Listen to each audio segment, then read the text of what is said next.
Point of view, you resonate as an empath, an intuitive and/or highly sensitive person, and you're always feeling tired and drained and exhausted and you're not sure why.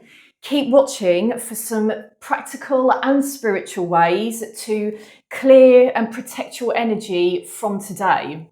Okay, so if you are a sensitive person, you will be picking up the energies of people around you, of places that you're in, of activities you're doing, of the people you hang out with regularly. And this is the same if you are an empath or intuitive. We pick up these energies, we can't see them, but we feel them, and they can really affect our mood and our energy levels, whether positively raising or negatively draining. So, to think about physical ways to start to boost your energy levels today, one of the most simple things we can do is start to drink more water. So it might sound obvious and you might think, oh, I'm drinking a glass or two a day. Actually, we need about 1.5 litres of water every day. And if we're not drinking enough, statistically, a 2% drop in hydration can lead to memory problems, fatigue, lack of focus. So a simple way to just instantly boost this is buy one bottle of water that's 1.5 litres, so you know how much to drink a day, and then just fill it daily. Ideally with filtered water instead of tap water, using a good filter to remove a lot of those chemicals like chlorine that are really bad for the body. But you don't need to be buying a bottle a day unless you live in a place where you have water that is unsafe just to drink from the tap.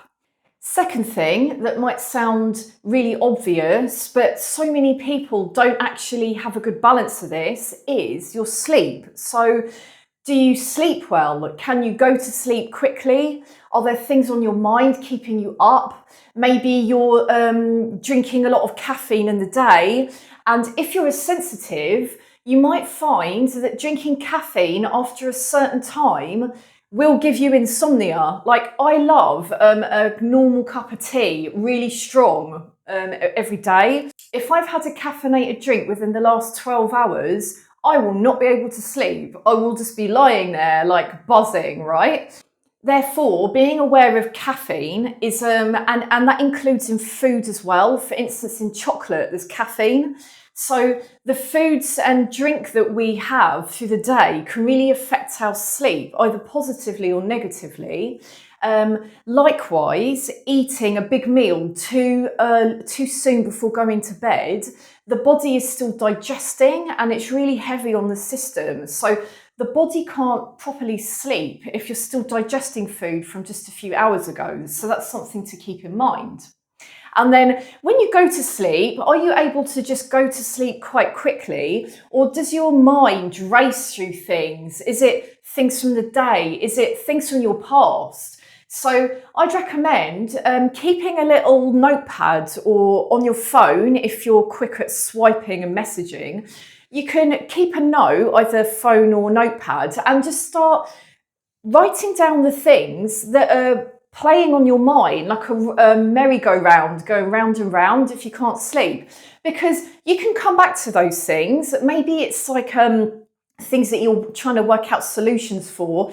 But when you're trying to go to sleep and you want to feel peaceful and serene, the middle of the night, 3 a.m, is not the best time to come up with solutions and work on them. So write those things down. You don't have to do an essay, even just like a sentence, like mine keeps going back over conversation with X, wish I had said Y, something like that. Or I keep thinking about this thing from childhood and it's haunting me. Write it down, come back to it when you're awake in the daytime, and then you might find that because it's out of your mind, you don't have to remember it, and then you can just go to sleep.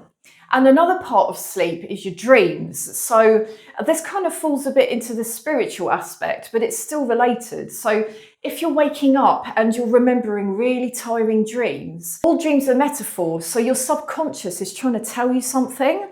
So you can just ignore it. And sometimes it could just be that you're filing away stuff from the day before or the days before, thoughts and things you've seen. Because as we say, for instance, you're walking down the street, your subconscious is picking up everything you see, but consciously, you're not going to remember all of that. It's not necessary or helpful, but your subconscious will sometimes dream of it to file it. So you might think, why did I dream about a person wearing yellow shoes? And it might be because you saw a person in yellow shoes and your subconscious might have thought, that's cool or that's bizarre, but you didn't consciously pay attention. So then maybe you're dreaming of a clown with yellow shoes. For me, I would be thinking those shoes are cool, I want to buy a pair.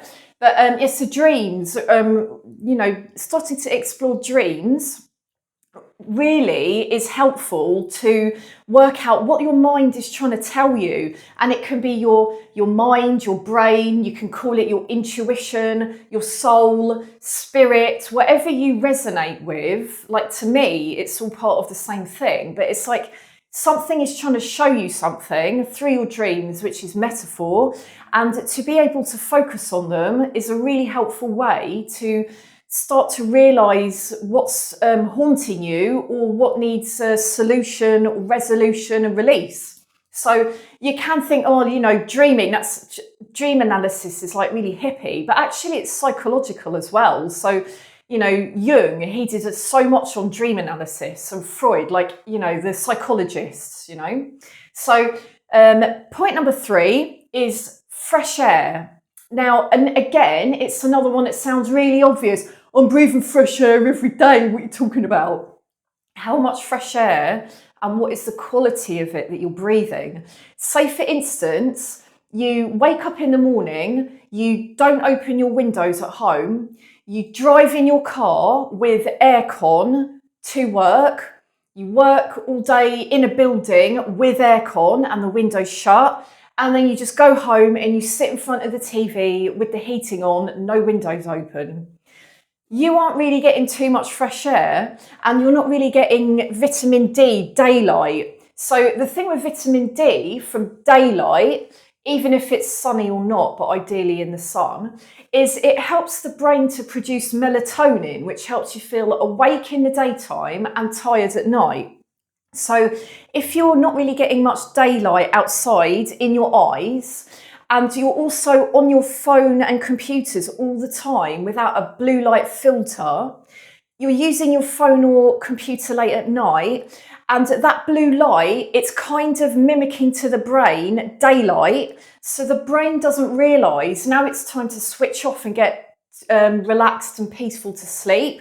So your brain is going to be like, oh, it's still daylight, it's still daytime, I'm awake, let's carry on thinking about things and doing stuff. But really you want to be winding down. So put like a blue light filter, you can get apps for phones and computers, onto your phone and computer, and then just have it start to come on a couple of hours before you go to bed. You can usually set the intensity and the times. So for me, I have one that it starts to very gradually get a little bit more warm light a few hours before bed. So my mind starts to think, yeah, now it's time to start to unwind and it's no longer daytime. And then back to the fresh air. So, at home, ideally open the windows regularly, and especially in the bedroom, because we're in there all night sleeping, right? And the out breath is carbon dioxide, as you know, and we breathe in oxygen. So the oxygen is what's refreshing and replenishing, and we need it to give energy to the body and the brain, focus and attention and energy in the brain. So much of it, again, comes from oxygen. But if we are in a home where we're never opening the windows and, we're breathing out all night in the bedroom and all that carbon dioxide and we're not refreshing the air, then we're going to start feeling really tired and drained. We're going to feel lethargic, we might have lack of focus, we might have memory problems. So just start opening your windows at home, ideally every day, even if it's only the bedroom, and it can be just for 15 minutes in the morning. So, you get up, you might go brush teeth, have breakfast, get ready for work. or whatever you do, your routine, but you can have the bedroom window open while you're doing things in other rooms and you're not getting cold, even if it's winter.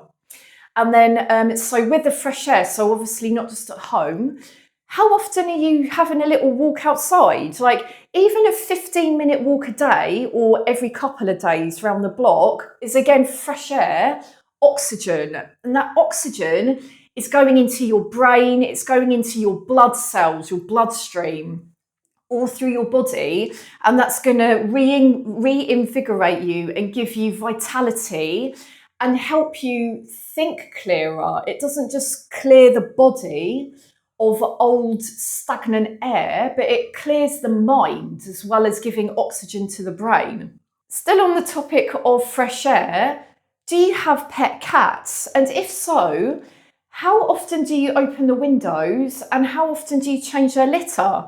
You might not even think this would be related, but if you've got indoor cats, for instance, and the windows aren't often opened, the air is really stagnant and it's going to have things like ammonia from the cat waste.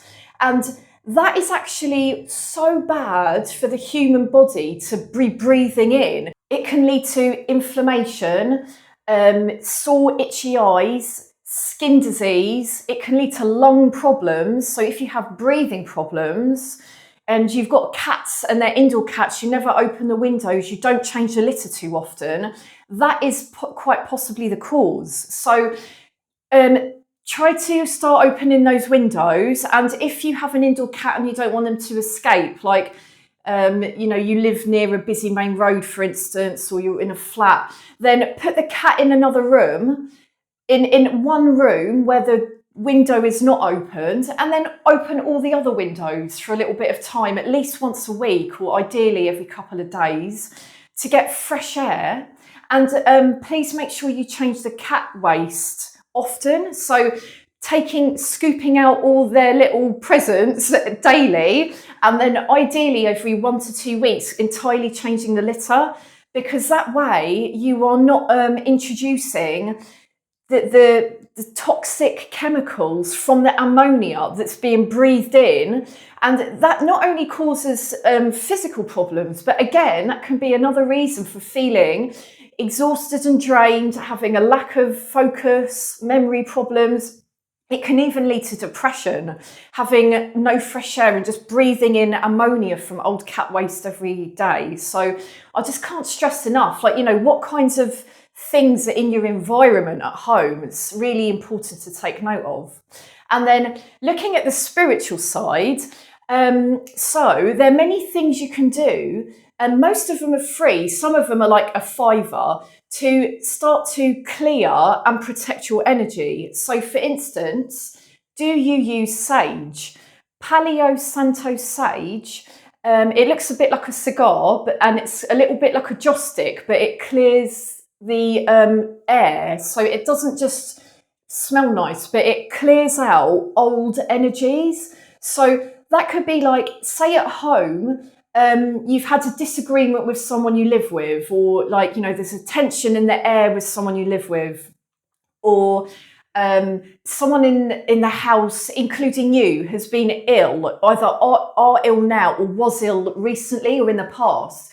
This could be energies of people who used to live in the place you live before you live there, that's still sort of energetically trapped, like infused in the walls or something. So using sage to go around the house is such a good way to clear old energies. So if you're interested specifically in Palo Santo sage, then this is really good to clear all of the energy, but it will also clear positive energies. So then you can go round again using sweetgrass sage, which looks like a little thin braid, and that replenishes the positive energies into the room. So open all the windows. If you really want to go for it and get like super spiritual with it, do it on a full moon, because this is when the energies are most powerful for clearing out the old and stagnant. So full moon, get your Palo Santo and sweetgrass sage and get a saucer for embers. because I don't want you to ruin your carpet. And go around each room, start from either the furthest room or the top room if you've got several floors. Go round ideally anti-clockwise and just go around the room, pass it in the corners, pass it across the doors and the windows, and then just go through the rooms and then do it again with sweetgrass. Leave the windows open for a bit just because the smell can be quite intense. It could potentially like slightly irritate somebody's respiratory system if they leave all the windows shut. So leave all the windows open, that fresh air can come in and really like circulate the sage and then clear it all out. Second tip for spiritual cleansing is to do regular and even daily, if you feel you need it, energy clearing and protection meditation. So again, you know, you're on YouTube, right? There are countless meditations. Just have a little look at like, put in energy clearing meditation or energy protection meditation. Find a couple and just listen to them and just see which one feels good for you and resonates. And just start doing this as often as you feel you need to. There are certain people that and places and situations that I would be in the past where I would feel so very drained from them. My energy would be sapped. It would be like a mobile battery running down to zero. And by starting to do these energy clearing and protection meditations, I really noticed such a massive difference for the better of my energy just being my own. If you are an empath or you're sensitive or intuitive, you can be picking up other people's energy as well. And especially if someone is quite energetically domineering, and if you don't have quite strong energy boundaries, their energy can sort of take over yours, and you can end up feeling ways that are sort of outside of your character, and you can end up feeling drained and confused and overwhelmed, all of these things. So just by doing even like a 10-minute energy clearing meditation, you can really just let all of that go from your body. And it's in the same way as doing the sage will clear that energy from the room. Doing the meditation will just clear it from your entire EM field. And you can even, if you find a good one and you don't want to spend a lot of time, you can even put it on like 1.5 or even 2 speed. So you can, you know, like 5 minutes as a minimum, you can do a meditation and it can really reset you. And yeah, the same with energy protection meditation. It's like imagining a bubble of protection around you, and it's keeping you safe and serene within, inside your own energy. And then outside is like all the other energies of people, environments, even like astrological energies. For instance, solar flares can cause really high spikes. And on the Schumann resonance, the levels can go really high. And if you're sensitive, empathic, intuitive, that can actually make you feel drained as well. So doing these things like energy clearing and protection will just really keep you in your own energy and safe from all those other energies that are always trying to assail us, that we can so easily forget because we can't see them. But, you know, again, if you're sensitive, empathic, intuitive, you most likely feel these, and some people can feel them to very strong degrees. So the more you feel it, the more you need that reinforcement of energy clearing and protection. Another spiritual thing you can do, number 3, is feng shui. So this is, it can get, so many of these things can become really complex if you want them to, but it really doesn't have to be. My little story about feng shui is about 25 years ago. I had such bad insomnia after my mum passed away, and I was going through such a dark time and things were really stressful in my life. And I was so tired that I was wired. I was only sleeping 2 hours a night, and it was quite hideous really. And I went to the doctor first and they said, have a bath, read a book, have a walk. And I did all of these things, even like in one night, nothing worked. And I did very briefly try sleeping pills, but It was awful for me. Again, as a sensitive, you've got to be so careful of what you're ingesting because of side effects with chemical pills. I mean, that I would say that for anybody, but I fell asleep, but then the next day I felt like I had no sleep. And then I found out about Feng Shui, and it's basically just ordering your rooms in such a way where the energy can flow serenely through the room without being met with constant obstacles, with things like things in your path where you're meant to walk to a door, or clutter, like where the fresh air is meant to flow. And I thought, this is really interesting. I'm going to give it a try. I've got nothing to lose. At the time, I had my bed was facing a door, and the door had a mirror on it, and under the bed there was loads of clutter. And I read that these three things can cause sleep problems when I was reading about Feng Shui. So I thought, oh, okay, I'm going to try changing this. I'm going to move my bed so it's away from the door and not opposite a mirror, and I'm going to remove everything from under the bed. I literally started sleeping straight away, and so well from the night I did this. And I don't think it's psychological, because I was just going into it with like an open, fair test. Like, I'm going to try this. It might work, it might not. I haven't been sleeping for so long, so it might not, but just have an open mind. Don't know what will happen. And it worked. So that's why I really recommend just looking around your rooms. Is there loads of clutter, old stuff that you don't use anymore, that is broken, that isn't helpful? And that stuff is going to make you feel confused and tired. It's going to make your brain overwhelmed. It's just not clear. So have a little declutter. Start organising your stuff into sections. So like, put all the books together, put all your clothes together, put all like knickknacks together, and then just as you find time, go through them and let go of the stuff that no longer serves. That's not only going to free up your mind and your time for what is aligned, but it's going to really clear your space energetically, so you can start to have more energy and more clarity in your mind, more freedom, more ideas, more focus.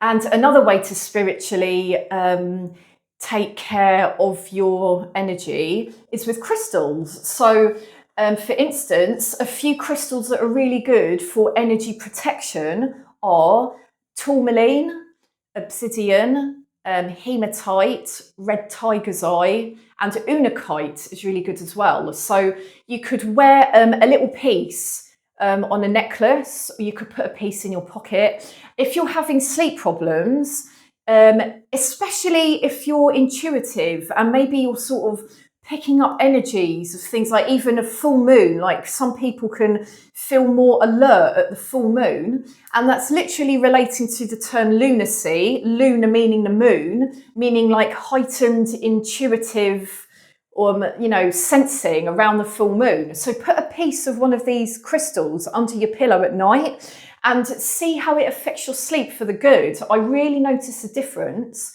if I'm not sleeping well and I put a piece of one of these under my pillow, or if I know I'm going to be doing something maybe in public where there's going to be a lot of chaos, I will wear one of these or put it in my pocket. So it will really protect me throughout the day. So 2 last ways you can protect your energy. The first is through sound. So do you have musical instruments you play? If not, you can even just clap. So when I spoke about the energy clearing through a room and waving it around in the corners where energies can get really stagnant, you can also go around the rooms and clap.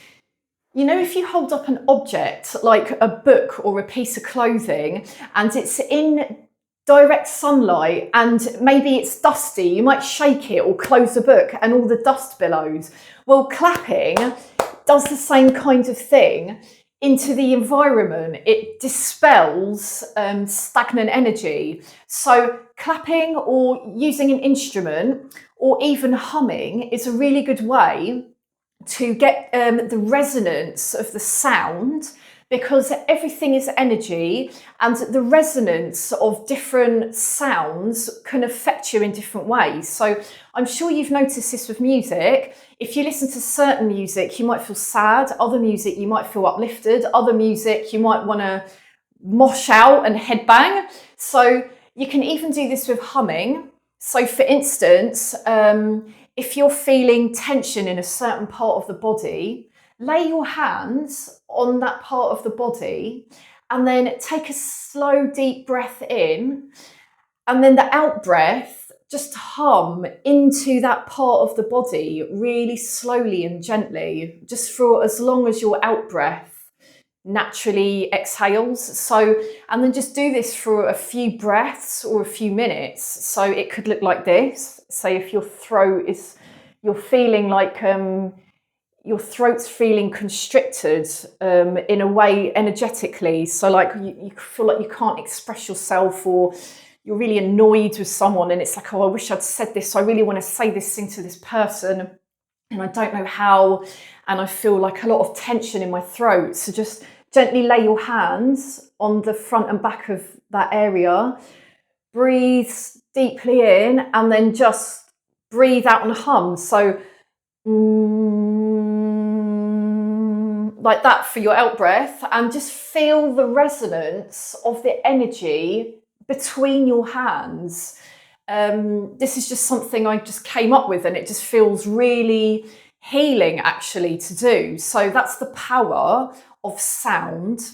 And the very last thing, if you've made it this far, is about boundaries. So this is both energetic and physical. Think about the people you hang out with the most. There's a quote, you are the sum of the 5 people you hang out with the most. Something like that. If you're always hanging out with people who are always looking at the worst in everything, they're really pessimistic and maybe they're bitter and they're not very happy with anything in their lives, then this is going to affect you too, energetically, mentally, like how you feel and how you think.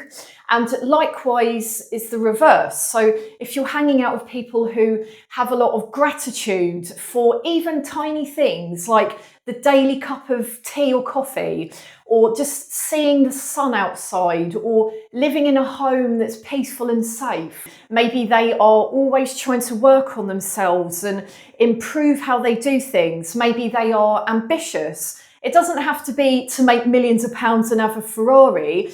Ambition can just be like, I want to do something that lights my heart and soul on fire, where I'm helping others. And they're working towards it, no matter how small, and they're encouraging you and they're supporting you. This is so high vibrational and this is so nourishing for the mind, body and soul. So start to pay attention to the people you hang out with most, the activities you do most, your job, where you live, what the environment is like, and notice, are all these areas in my life balanced? Do they feel nourishing for me? And are there any areas where maybe I could improve them? Because if you notice, for instance, yeah, the area I live is actually very stressful. Maybe there's a lot of crime. I don't feel safe even going to the shop. Then that's going to be very stressful to the mind, body and spirit. And you're going to be in survival mode and you're not really going to be able to relax easily.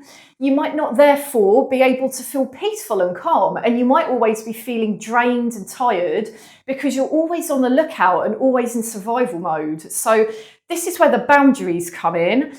Putting up boundaries means we are looking inwards at what feels right for us, what feels good, what feels safe, what feels nice within, and we are respecting ourselves to let go of all of the things, let go of or adapt or change all of the things that don't actually feel good, don't feel safe and don't feel peaceful for us. This way, the more we let go of anything that isn't aligned with us, and that does include the clutter at home I was talking about with Feng Shui, then the more we can start to feel peaceful and safe and in the present moment. And then when that happens, we start to have more energy, more focus, and our memory improves, and life just improves generally. So let me know down below which of these resonate the most. If any of you are like, oh, I've never heard of that, I'm going to do that today, I would love to know. And I will see you next time. Peace.